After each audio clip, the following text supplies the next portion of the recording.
isa pang serbisyo, ito, hindi ko sinasabi na kailangan ito. Wala akong nakikita mga kailangan ng serbisyo nito. Pero just in case lang na meron kang kailangan kakilala at bagamat ayokong banggitin ito dahil pero alam niyo ang buhay, ganyan talaga, no? Alam niyo lang sinasabi ko, ang buhay parang awit, mayroong simula at mayroong katapusan. At kung sakali na umabot sa isang kakilala natin yung katapusan ng buhay, andito rin si Congressman Goles, handang magsilbi pag siya ay qualified, isang indigent, hindi naman yung mayaman, no? Kundi indigent. Basta't inilapit nyo kay Congressman Goles yan, dito sa 2nd District ng Parañaque, siya ay makakakuha ng libreng palibing sa programa ni Congressman Goles. Mula nung sinimulan ko to, mahigit na mga 2,500 ang nakinabang dito. Isipin nyo kung gaano karami yung mga pamilya niyan. At yan, sa aking pag-aalam, yung kahit sino ay pwede. Basta't indigent, kahit sino ay pwede, hindi pinipili dito lamang sa 2nd District ng Parañaque ginagawa yung serbisyo na yan. Wala po sa ibang district yan. Wala sa Maynila, wala sa Visayas, wala sa Mindanao, dito lamang. Kaya yan ang mga programa natin. Kaya marami ito na nagtataka. Paano niyo ginagawa, Congressman Goles, na may pondo kayo sa PGH, may pondo kayo sa covered courts, may pondo kayo sa kalye, may pondo kayo sa eskwelahan, tapos may pondo pa sa libreng palibing. Ang ibig sabihin yan, nagagawa ko yan sapagkat tamang-tama ang pagtimpla ko ng pondo na ibinibigay sa akin bilang congressman. Walang nasasayang. Lahat ay para sa paglilingkod sa mga kababayan natin na katulad ninyo. Ang huli, na gusto ko iulat sa inyo yung aking trabaho kasi baka sabihin nyo, Congressman, marami ka mga project, baka naman napapabayaan mo dahil nakikita ka namin, lakad ka ng lakad, kung saan ka namin nakikita ka namin na kumakain dyan sa tropical, sa Maynjaka, sa Jollibee, sa kung saan-saan, lakad ka ng lakad, anong oras, umaga, araw, baka naman napapabayaan mo na yung trabaho mo sa Kamara ng Representantes at yan ang dahilan kung bakit ka ibinoto. Tama naman yan, di ba? Ang trabaho ng isang congressman, kaya tinawag na congressman. Man in Congress, dapat doon ang trabaho. Tama? Kaya tinawag na mambabatas. Di ba? Mambabatas din kami. Kailan gagawa ka ng batas. Kaya ka tinawag na representante o representative sa pagtatrabaho mo, maging representante ng mga kababayan mo sa distrito doon sa Kamara ng Representantes. Kaya tanong, ano ba ang ginagawa mo doon? Unang-una, gusto ko sabihin sa inyo na mula pa noong 1992, matatapos ang 6 na termino ko, minsan wala pang absent si Congressman Goles sa sesyon ng Kamara ng Representantes. 100% perfect attendance po ang inyong congressman. At sa ngayon, isa na lamang ang congressman na mayroong ganyang record na sa napakahabang panahon ay wala pang absent. Hindi katulad ng iba. 1 term pa lamang, marami ng absent. Pero si Congressman Goles, mag-6 na termino na, wala pang absent. Ang sunod na tanong, okay, wala kang absent. Ano ba ang ginagawa mo ron sa Kamara ng Representantes? Baka naman nagbubutas ka lang ng upuan. Ito naman, siguro kayo naman ang makakasagot dyan. Siguro naman, naririnig nyo. O kaya napapanood nyo sa telebisyon. O kaya napabasa sa dyaryo ang ginagawa ni Congressman Goles. Pag hindi nyo naririnig sa radyo, ang pagsasalita, hindi nyo nakikita sa TV, ang isang tao, o kaya hindi nyo nababasa sa dyaryo tungkol sa paggawa ng batas, ang ibig sabihin, walang ginagawa yung congressman na yan doon sa Kamara ng Representantes. Pero si Congressman Goles ay hindi po. Sapagkat sa ngayon, si Presidente ay merong inilabas na isang libro.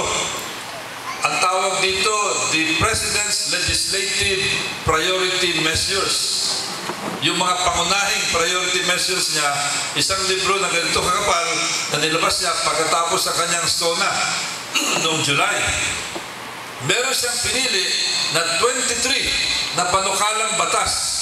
23, isipin nyo, merong 24 na senador, merong 280 na mga congressmen na nagpa-file ng mga daan-daan, libu-libong panukalang batas. 23 lamang ang pinili ng ating presidente doon sa libu-libong mga panukalang batas. Ibig sabihin, merong congressman, At merong senador na maaaring hindi niya napili.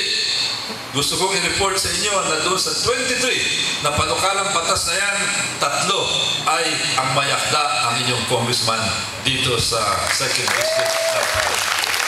Ano yung mga panukalang batas na yan? Una, yung pagpapalakas sa ating Witness Protection Program. Parang katulad ng kay Jun Losada, kay Narabusa, at yan ay napaka-importante para sa ating paglaban sa krimen at sa graft and corruption. Una yan. Pangalawa, yung pagpapalakas ng ating anti-money laundering law, yung AMLA na tinatawag. Ano ba yung anti-money laundering law? Ito yung mga tao na nagtatago ng pera.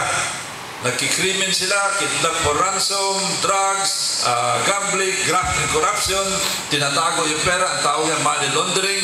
Meron pa rin mga butas yung batas. Kaya si Congressman Goles ay nag-file ng isang panukalang batas para lalong palakasin ang ating anti-money laundering law sa pagkikipaglaban sa krimen. At pangatlo, na napakahalaga para sa ating kinabukasan, yung panukalang batas tungkol sa maritime zones. Ano ba itong maritime zones na ito? Ito yung pagbigay ng definition sa mga bagay-bagay na katulad ng territorial sea at yung isang napakahalaga, yung exclusive economic zone, EEZ. Yung EEZ na yan ay napaka-importante pagdating sa issue ng Spratlys. Pagdating sa issue ng karagatan sa paligid ng Pilipinas, yung 200-mile exclusive economic zone, isipin nyo kung gaano ka-importante yan para sa kayamanan natin bilang isang bansa. Yung posibleng oil na makikita dyan, yung mga minerals na makikita dyan, yung mga isda na maaaring mahuli natin sa paligid ng archipelago ng Pilipinas, 200 miles. Kaya yan ang isa sa mga batas na pinili ng ating Presidente. So, yun lang po ang aking may ulat pagdating sa ganyang klaseng mga trabaho. At marahil ang isang bagay na mahingi ko sa inyo ay kung pwede tulungan niyo naman si Congressman Goles dito sa mga iba-ibang mga inisyatibo nito tungkol sa pag-deliver ng basic services dito sa ating syudad, sa 2nd District ng Parañaque, at siyempre sa aking legislative program. Baka meron kayong mga ideya na gusto nyo isabit sa akin para makapag-file tayo ng mga panukalang batas o kaya matulungan ninyo ako para sa mga panukalang batas ko. Meron ako isang panukalang batas na naipasa ko nung last Congress. Ito yung panukalang batas na pinirmahan. Nasa front page ito, na-cover ng TV ito. Ito ang tinuturing na isa sa pinakamahalagang batas na inilabas ng nakaraang Kongreso.